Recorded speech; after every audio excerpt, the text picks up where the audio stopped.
yagutabaye uzajya kwira abantu bose babimenye ijuru umunsi yagutabaye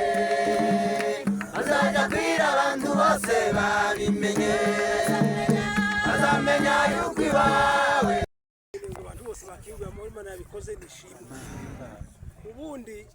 jewe nkeneye abantu mu gitembe baza duhagarane hano gitembe no marungu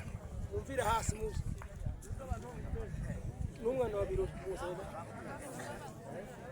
waguruke kabisa muze nta kibazo muze n'abadamu abo baje nabo nibazi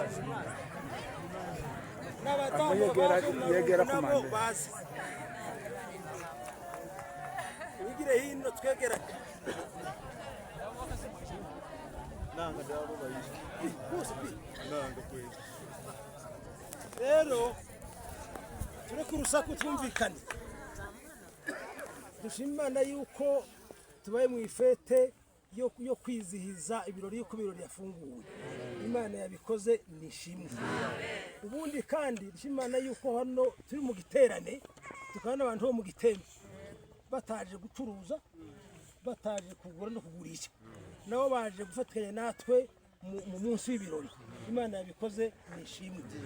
ubundi kandi dushimana yuko bavuye mu gitembe bagera hanga ntabarere babonye arabonye barire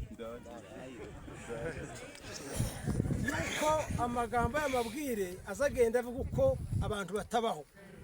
hari abantu mu gitembe bazavanguza igahororo ngo no gupfa wofa sikoze bavuga hari umuntu bakoze hari umuntu abarirwa natwe duhagurutse hano ari ugushima nyine ku birori by'aba bahungu bafunguwe ni ukuri Imana yagize neza buri muntu wese aho yicaye ndabona mu mutima wiwe hatekanye havuga nyine kuko abantu bafunguwe ni bose Imana ishimwe yuko bafunguwe bagasubira bakagaruka mu miryango yabo ikabibakiriye Imana ishimwe ikigira kabiri cyo mvugaho ndashimira umuyobozi wacu Koloneli hano kuba twaduteta gutya amagambo meza twayavugira hano n'amabi nako nayabahaye aza kuko yose abashoreranye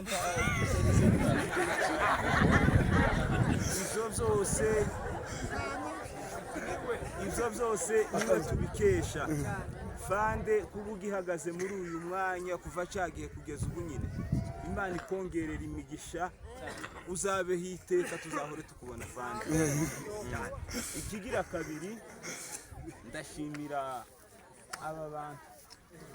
ndashimira nyine uyu musaza grand frère nyine fata neza n'uyu mukecuru ni ukuri muri ababyeyi beza Imana ibaheze imigisha mwakoze ibibakwiriye tabyo twokwirirwa tuvuga cyane ngo turabavuga gute yeme mwakoze inshingano zanyu Imana ibafashe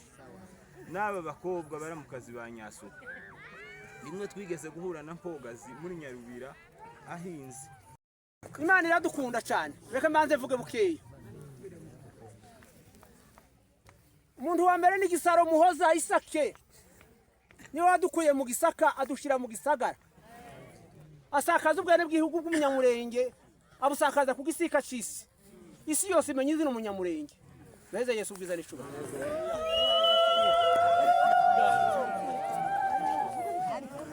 icyo gihe Imana yarateguye ba Yosefu na n'ubu muri ubu bugingo tugezemo abangaba duhaye twizihiza uyu munsi Imana yateguye ba Yosefu Kinshasa baza babavuganira kandi bakabatabara bakabagaburira nabajije igihe ngo nikimbwira iherezo ry'iki gihugu cyaje muri iki gihugu kiranihorera kibikimeme